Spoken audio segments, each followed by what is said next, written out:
Ibu bapak, sehat itu meliputi 5 hal: fisik, psikis, sosial, kultural, and spiritual. Understand? Wis gak ngerti ya wis pokoke yes ngono nyonge wis seneng. Kenapa orang sakit? Karena 5 hal ini gak balance, 5 hal ini gak imbang. Yang paling sering dilupakan orang itu spiritual, padahal itu faktor terpenting penunjang kesehatan. Orang itu asal kebutuhan spiritualnya tercukupi, dijamin gak bakal sakit-sakitan, dijamin sehat. Pokok kebutuhan batiniah, kebutuhan spiritual tercukupi. Sholatnya bener, zikirnya cukup, baca Qur'annya cukup, sedekahnya cukup, ngajinya rajin, dengan siapapun rukun, dijamin sehat walafiat, dijamin gak bakal sakit-sakitan. Kenapa? Ukurannya kok batin. Sebab gini, orang sakit apapun kalau hatinya gak disembuhkan dulu, gak mungkin bisa sembuh. Karena 75% penyakit itu sumbernya dari hati. Halo? Lo penyakit karena gen keturunan itu cuma 10%. Penyakit karena makanan itu cuma 15%. Penyakit karena hati, karena pikiran 75%. Jadi banyak orang sakit-sakitan bukan karena turunan, bukan karena makanan, tapi karena terlalu banyak pikiran. Maka saya nggak pernah melihat ada orang gila kok sakit, orang gila kok batuk, ini nggak pernah. Wong gendeng ini sehat, padahal kodanan, keleleran, dirubung laler, sehat-sehat, bersin aja enggak. Orang gendeng-gendeng itu loh. Kemarin waktu COVID merajalela, orang gendeng itu satu pun nggak ada yang terpapar COVID-19, aman. Makanya sampean kalau pengen sehat, silahkan gendeng. Loh kenapa? Ya karena kebanyakan pikiran gitu loh. Halo? Dilanjut apa enggak ini? Faktor keturunan cuma 10%. Jadi jangan takut berlebihan. Kadang mau ambil menantu saja gagal. Kenapa? Karena bapaknya dianggap punya penyakit keturunan. Diprovokasi tetangga. Kalau bisa dibatalkan, jangan ngambil menantu anak itu. Apa nggak denger? Itu bapaknya kencing manis. Anaknya pasti kencing kecut itu. Enggak, kemungkinan cuma 10% itu nularnya. Ada orang tua yang katanya punya penyakit keturunan, anaknya 10, paling yang kena penyakit cuma 1-2, yang 8 aman kok. Makanya masyarakat nggak boleh mengucilkan, apalagi membenci, dosa besar. Bayangkan, andaikan yang punya penyakit keturunan itu Rika, apa keluarganya Rika? Ayo kepriwe perasaan Rika? Ya nyonge gelal lah. Orang apa orang kepenak? Halo? Penyakit karena makanan 15%. Maka kalau sakit yang katanya harus tarak, harus ini ada pantangan ini, nggak boleh makan ini, nggak boleh makan itu, sebenarnya nggak apa-apa.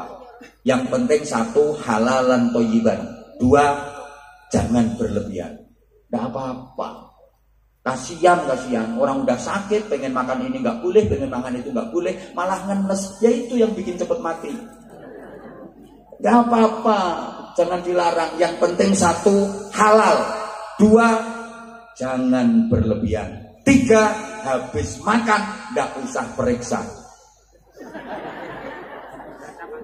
Konangan kok nggak periksa. Halo? Kadang kasihan. Ada orang itu diundang prasmanan, makanan semuanya tersedia, menu tersedia. Mau ngambil ini nggak boleh sama istrinya, mau ngambil ini nggak boleh sama istrinya. Kasihan, ke istrinya galak kaya asumana. Mau ngambil sate, jangan itu.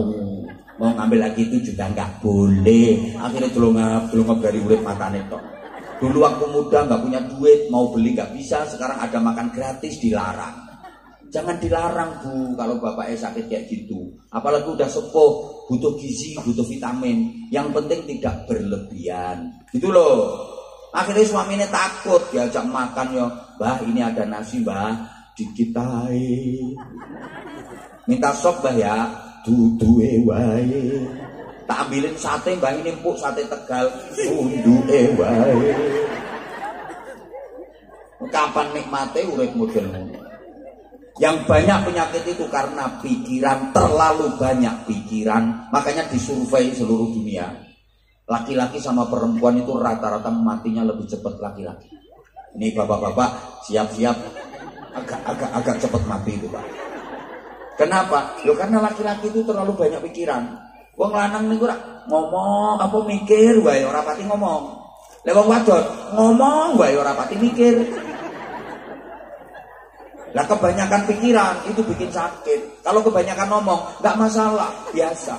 Misalnya kebanyakan omong kok bikin penyakit, kebanyakan omong itu menjadikan banyak penyakit. Nah, penceramah-penceramah itu udah gering-gering semua.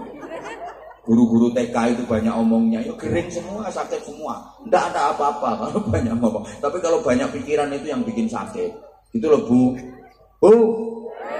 Nah laki-laki itu kan banyak mikir, ke pasar, terus istrinya kok pegang-pegang baju, mikir mulana. Kok pegang baju. Diajak pergi kemana, lihat rumah bagus, ya rumah itu bagus ya, mikir. Kok ngomong rumah bagus, mikir terus suami. Nah kalau banyak pikiran susah. Kalau udah susah saraf kaku. Kalau sarafnya kaku penyakit masuk. Setelah itu sakit, terus diem, terus mati.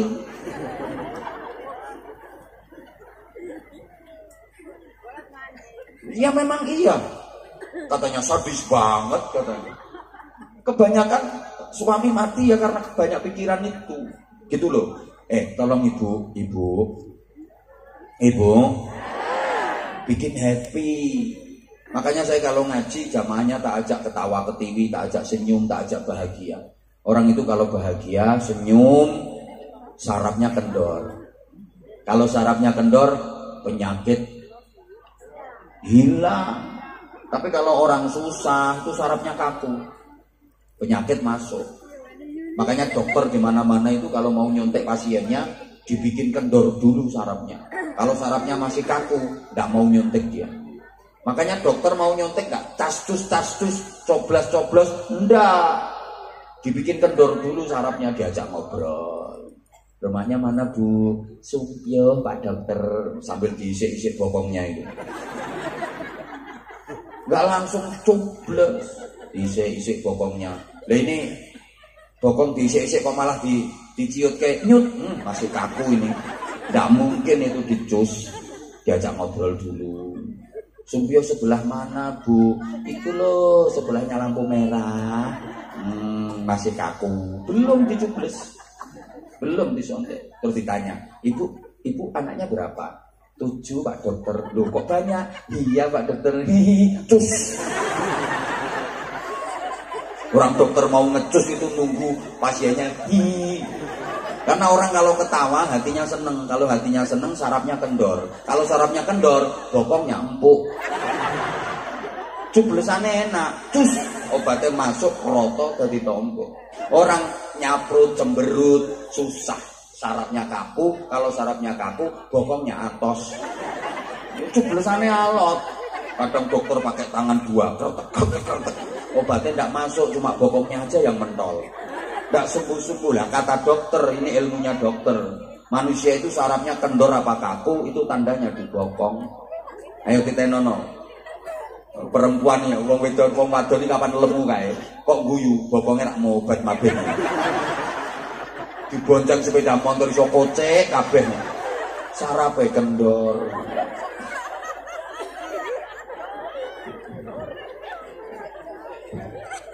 Maka sekali lagi, kalau pengen sehat, Ibu,